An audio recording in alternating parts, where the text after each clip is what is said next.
Everyone, welcome to my YouTube channel डूलिया stock. आज इस वीडियो में हम बात करने वाले हैं जो इलेक्शंस के रिजल्ट आए उसके बाद जैसे मार्केट ने रिएक्ट करा। जैसे कि आप जानते हैं बीजेपी को प्रचंड बहुमत मिली 3 स्टेट्स में, और वैसे ही हमारे निफ्टी ने प्रचंड रूप से तेजी दिखाई और बैंक निफ्टी ने भी उसका पूरा पूरा साथ दिया। तो आज का दिन बुल्स के नाम रहा। तो आगे क्या हो सकता है इसके ऊपर बात करेंगे, और इस इवेंट से क्या सचमुच इतना फर्क पड़ सकता है जो हम सोच रहे हैं कि एफआईआईस आ जाएंगे, ये हो जाएगा और वो हो जाएगा। क्या इस इवेंट से मार्केट में इतना बड़ा इन्फ्लो आने वाला है, इसके बारे में बात करेंगे। और हम बात करेंगे, कुछ अपडेट्स देंगे आपको जिन शेयर्स पे हम लगातार बुलिश थे। को HDFC बैंक, कोटक बैंक और भी कुछ हमारे शेयर्स थे, उनके ऊपर भी बात करेंगे। Let's start with the market outlook. जो मार्केट है 400 पॉइंट्स की तेजी निफ्टी में, 1600 पॉइंट की तेजी बैंक निफ्टी में, ये दर्शा रहा है कि मार्केट ने जो अनुमान नहीं लगाया था, छत्तीसगढ़ का तो किसी को अनुमान ही नहीं था कि वे बीजेपी के फेवर में आ सकता है, वो भी बीजेपी के फेवर में आया और मार्केट ने इस पे एक सुपर्ब रिएक्शन दिया। और मुझे लगता है अब मार्केट तकरीबन ये बात मान चुका है कि 2024 में मोदी सरकार आने वाली है। बट इसका मतलब ये नहीं है कि मार्केट यहाँ से गिर नहीं सकता। ये बात हमेशा ध्यान रखिएगा। जो लोग टेक्निकल एनालिसिस समझते हैं वो ये बात समझे कि 20,300 से 20,500 के बीच में मार्केट ने एक गैप छोड़ दिया है जो कि फिल होने कभी भी आ सकता है। तो इसलिए तो ये नहीं कह रहा कि इसका मतलब मार्केट कल गिर जाएगा, 21,000 तक मार्केट जाए या 21,500 के बाद आए, लेकिन 20,300 20,500 की रेंज में मार्केट एक बार ऐसा आना चाहिए। इस रेंज में ऐसा हमें लगता है, क्योंकि जो गैप छोड़ दिया मार्केट उसको फिल करने जरूर आएगा। और जो दूसरा एक रीजन है, आप बिल्कुल इस तेजी से कैरिड अवे नहीं हो सकते, क्योंकि ये जो इवेंट है मार्केट 1 या 2 दिन में डिस्काउंट कर देगा इसको पूरी तरह। उसके बाद आपको फिर वही रोज डाउ देखना है, नेस्डैक देखना है, डॉलर इंडेक्स देखना है, कच्चा तेल देखना है, वही सारे आपको ट्रिगर्स देखने हैं जो आप पहले देख रहे थे। ये मार्केट 2 या 3 दिन में इसको भूल जाएगा कि इलेक्शन के रिजल्ट क्या रहे थे और क्या नहीं रहे थे। तो ध्यान इस चीज़ का देना है, चाहे आप ट्रेडर हैं, इन्वेस्टर, किसी भी तेजी में कैरिड अवे मत हो जाना। ठीक है, इलेक्शन के रिजल्ट पॉजिटिव आए हैं, बीजेपी के फेवर में आए हैं। छत्तीसगढ़ तो बिल्कुल अनएक्सपेक्टेड आया है, जो कि हमने भी उम्मीद नहीं लगाई थी कि छत्तीसगढ़ की स्टेट में बीजेपी की गवर्नमेंट आ सकती है।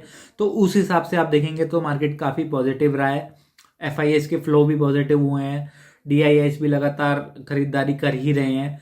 तो उस सब सिनेरियो से आप देखेंगे तो मार्केट यहाँ से गिर नहीं सकता। लेकिन आप अगर टेक्निकल एनालिसिस के पॉइंट ऑफ व्यू से देखेंगे तो 20,300 से 20,500 के बीच में मार्केट ने एक गैप छोड़ दिया है। और दूसरा एक थोड़ा सा मुझे बैंक निफ्टी को लेकर कंफर्ट कम आ रहा है आने वाली एक्सपायरी को लेके, क्योंकि बैंक निफ्टी का पुट कॉल रेशियो हो गया है 1.7 पुट कॉल रेशियो का मतलब है मार्केट कहीं ना कहीं ओवरबोट है।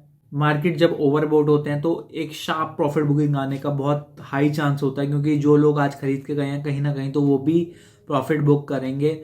तो मुझे लगता है कि आपको सावधान रहना चाहिए। ऐसा नहीं है आप इस तेजी को देख के बहुत सारी कॉल ऑप्शंस ले लें या फिर आप ऐसा कुछ कर लें, बहुत सारी अंधाधुंध पुट बेच दें। ऐसा बिल्कुल मत करना, क्योंकि ऐसा करना आपके लिए हानिकारक हो सकता है और आपकी वेल्थ के लिए भी। सेकेंडली, कुछ शेयर्स हमने आपको बताए थे। कोटक बैंक पिछली वीडियो में भी अगर आप देखेंगे, जब 1750 के अराउंड था, हमने कहा था ठीक है थोड़ा सब्ड्यूड है, आने वाले टाइम में इस पर भी रैली आएगी, आप चिंता मत करिए। आज उसमें एक अच्छा खासा उछाल आपको लगभग 4% का इंटरडे राइज कोटक बैंक ने आपको दिया है, और 1818 के अराउंड कोटक बैंक आज बंद हुआ है। हम लगातार 1700 से इस पे बोलते आ रहे हैं कि आपको यहाँ पर ध्यान देना चाहिए HDFC बैंक और कोटक बैंक।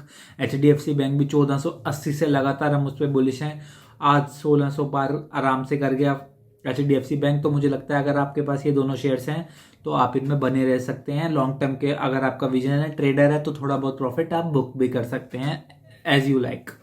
लेकिन हमें लगता है जो कि लॉन्ग टर्म इन्वेस्टर हैं उनके लिए अभी भी वैल्यू है। कोटक बैंक में ऐसा कुछ नहीं चला है, 100 रुपये चलने से कोई कोटक बैंक ओवर वैल्यूड नहीं हो सकता है। अभी भी बहुत अंडर वैल्यूड शेयर है। मुझे लगता है 2000 का लेवल इस बार ये ब्रेकआउट देना चाहिए। ये हमारे पर्सनल व्यू है, कोई भी बाइंग या सेलिंग रिकमेंडेशन नहीं है। सेकेंडली, कुछ जो शेयर्स हमने आपके और बताए थे, एक तो लास्ट टाइम हमने डिस्कस किया था पॉलीप्लेक्स कॉरपोरेशन 1040 के 1050 के बीच में। मुझे लगता है ये रेंज अब यहाँ पे ज़्यादा खोने के लिए कुछ नहीं है। अगर आप 5-7-10% के फॉल से नहीं घबराते तो this is the perfect point जहाँ पे आपको एंट्री करनी चाहिए। एक कॉमोडिटी बेस्ड बिजनेस में ऐसे टाइम पर ही निवेश करा जाता है जब बिल्कुल साइकिल टर्न होने की कगार पे खड़ी हो और आपको लग रहा है कि आने वाले 2 क्वार्टर के बाद चीज़ें कुछ बदलेंगी और मार्केट। और मुझे लगता है पॉलीप्लेक्स ने तो थोड़ी बहुत रिकवरी इस वाले रिजल्ट में आपको दिखाई दी थी। तो मुझे लगता है जो हमारी फ्रेश जिन पे हम बहुत बुलिश हैं, हालांकि वो दोनों स्मॉल कैप शेयर हैं, हालांकि स्मॉल कैप में मेरा ये कॉन्ट्रा व्यू भी है। अगर आप एक अच्छे खासे प्रॉफिट में बैठे हैं जिन शेयर्स में और जहां पर वैल्यूएशन 40-50 के मल्टीपल पर अवेलेबल है, सेक्टर पी से वो शेयर्स बहुत महंगे हैं और ग्रोथ भी इतनी कुछ खास नहीं है, उन शेयर्स में आपको पार्शियल प्रॉफिट्स बुक करने चाहिए, ऐसा हमारा पर्सनल व्यू है। हालांकि 1-2 स्मॉल कैप हैं जिन पे अभी भी हम बुलिश हैं। एक तो पेपर सेक्टर पे हम लगातार बुलिश हैं जिसके बारे में हम 4 महीने बाद बात करेंगे, और दूसरा एक हम केमिकल सेक्टर पे बहुत बुलिश हैं। आरती इंडस्ट्रीज काफी चल चुका है नीचे से, 510-15 पे हमने बात करी थी, अब वो 560-70 पे हो चुका है। तो मुझे लगता है आरती इंडस्ट्रीज तो चल लिया, लेकिन अभी काफी सारे स्टॉक हैं जो कि नहीं चले और मुझे लगता है फाइन ऑर्गेनिक्स भी आने वाले टाइम में आपको बहुत अच्छा करता हुआ मिलेगा। और मुझे लगता है 4200-4300 रेंज में जिसमें ये कंसोलिडेट कर रहा है, आपको इस पर ध्यान देना चाहिए। 4600 पे हमारा पहला बाय था, 4200 पे हमने दूसरा बाय भी किया है और मुझे लगता है आने वाले टाइम में अगर थोड़ी और फॉल आएगी तो हम इसमें थोड़ा और ऐड करेंगे। और मुझे लगता है कि आपको अगर आपका 1 साल से ऊपर का व्यू है तो आपको केमिकल सेक्टर पे ध्यान देना चाहिए, फाइन ऑर्गेनिक्स जैसे शेयर में। आरती थोड़ा बहुत चल चुका है तो मैं कहूँगा कि अगर आपने आरती पहले लिया तो आप उसमें बने रहें, लेकिन फ्रेश बाय अगर आपको करना है तो मुझे लगता है fine Organics is the perfect choice. अगर आपको इसका भी ऑल्टरनेटिव चाहिए तो मुझे एक और आपको मैं कंपनी बता सकता हूँ इसी स्पेस से, विनाती ऑर्गेनिक्स, आप उसको भी कंसिडर कर सकते हैं, वो भी एक बेहतरीन कंपनी है। और पैकेजिंग में हमने जैसा कि डिस्कस किया 1040 और 1050 की रेंज में पॉलीप्लेक्स कॉरपोरेशन, और उसके बारे में जो पब्लिक को जो मिसकंसेप्शन था प्रोमोटर प्लेज को लेके उसके बारे में हमने डिस्कस किया था लास्ट वीडियो में। तो अगर आपने वो चेकआउट नहीं करी आप जाके देख सकते हैं, मैं डिस्क्रिप्शन बॉक्स में लिंक डाल दूंगा। तो मुझे लगता है अगर आप प्रॉफिट बुकिंग के लिए सोच रहे हैं स्मॉल कैप या मिड कैप में तो मुझे नहीं लगता कोई बहुत गलत डिसीजन होगा, बिल्कुल सही डिसीजन है। स्पेसिफिकली कि अगर आप देखेंगे स्पेशली पीएसयू स्टॉक्स में बहुत अच्छी खासी आज रैली आई गवर्नमेंट आने से, बट इससे ये नहीं होता कि उनके फंडामेंटल बदल जाते हैं, ये बिल्कुल मत सोचिएगा। उनकी फंडामेंटल कोई इंप्रूवमेंट नहीं आई, तो जैसे थे वैसे ही हैं। कुछ पीएसयू शेयर बहुत ओवर वैल्यूड हैं, तो उनमें मैं आपको खासकर बोलूँगा कि आप थोड़े से तर्क रहें, ये ना हो कि आप बिल्कुल टॉप पे लेके फंस जाएं। अगर आप ट्रेडर हैं तो स्टॉप लॉस के साथ काम करिए, इन्वेस्टर हैं अगर बहुत नीचे लेके बैठे हैं तो उसको ट्रेल करते रहें। तो भी मैं कहूँगा कि कैरिड अवे मत होना किसी भी तेज़ी में, लेकिन स्पेसिफिकली अगर मैं बात करूँ कि पीएसयू स्टॉक्स में बिल्कुल कैरिड अवे मत होना। कुछ स्मॉल कैप मिड कैप में जहाँ पे वैल्यूएशन स्ट्रेच्ड है वहाँ पे प्रॉफिट बुकिंग का आप सोच सकते हैं।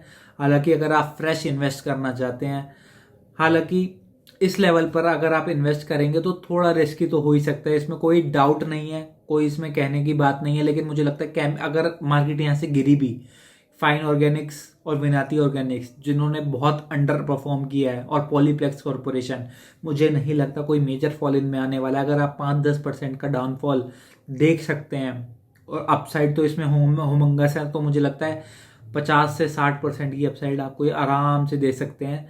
ये हमारा पर्सनल व्यू है, नो सेलिंग बाय और बाइंग रिकमेंडेशन, इस बात को ध्यान रखिएगा। ये सिर्फ और सिर्फ हमारा पर्सनल व्यू है। और सेकेंडली मैं आपको बता दूं कि फाइन ऑर्गेनिक्स में मेरी अच्छी खासी होल्डिंग है इस वक्त, तो मैं ये नहीं कहता कि आप बिल्कुल मेरे कहने पर कुछ भी ले लें और कुछ भी बेच दें, अपना एनालिसिस करें, फाइनेंशियल एडवाइजर से पूछें, उसके बाद ही कोई डिसीजन ले। तो मुझे लगता है कि अगर आप फ्रेश इन्वेस्ट करना चाहते हैं, chemical sector is one of the sector जहाँ पे आप कंसीडर कर सकते हैं।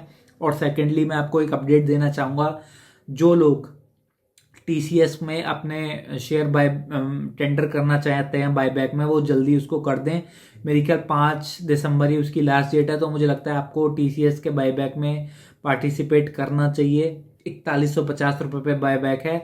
अगर आपके पास वो शेयर्स हैं तो मुझे लगता है आपको बिल्कुल और बिल्कुल टेंडर करने चाहिए। एक्सेप्टेंस रेशो कुछ भी हो, चाहे आपको एक अच्छा खासा प्रीमियम पे वो एक्सेप्ट हो रहे हैं, तो मुझे लगता है वहाँ पे एक वैल्यू बनेगी, तो आपको वहाँ पे बिल्कुल टेंडर करने चाहिए। Last but not the least, हमने एक शेयर आपको लास्ट टाइम डिस्कस करा था, हजूर मल्टी प्रोजेक्ट्स, एक माइक्रो कैप कंपनी है। 200 करोड़ की कंपनी थी, जो कि कुछ ही दिनों में 300 करोड़ की कंपनी हो गई है। उस लगातार उसमें सर्किट्स लग रहे हैं। हमने आपको बोला था कि एक बार आप इसको स्टडी करके देख सकते हैं, और एक छोटा सा अमाउंट, यानी कि जितना 2% जितना आपके पोर्टफोलियो का आप इन्वेस्ट कर सकते हैं। एज ए डिस्क्लोजर, मेरी इसमें पर्सनल होल्डिंग है 140 रुपए के भाव पर। अभी ये 212 के अराउंड ट्रेड कर रहा है। मुझे लगता है वैल्यूएशन तो वाइज तो अभी भी अट्रैक्टिव है, लेकिन ये सिर्फ लक की बात है, कब सर्किट खुलेगा कभी आपको मिल सकता है। 180 पे जिस दिन हमने बात करी थी, सर्किट खुला भी था। जिन लोगों ने निवेश किया है, आप बने रहें उसमें। मुझे लगता है एक छोटी कंपनी को अगर आप थोड़ा सा हिस्सा अपना पोर्टफोलियो का देते हैं तो कोई उसमें बुरी बात नहीं है। कल को अगर घट भी गया 2%, आपने सिर्फ अपने पोर्टफोलियो का एलोकेशन दिया है, तो कोई इतनी बड़ी बात नहीं होगी। और मुझे लगता है आपको ऐसे माइक्रो कैप्स में हमेशा बहुत छोटा इन्वेस्टमेंट करना चाहिए। अगर आपको वीडियो पसंद आई हो तो प्लीज़ इसको लाइक करें, अपने दोस्तों के साथ शेयर जरूर करें। Thank you very much.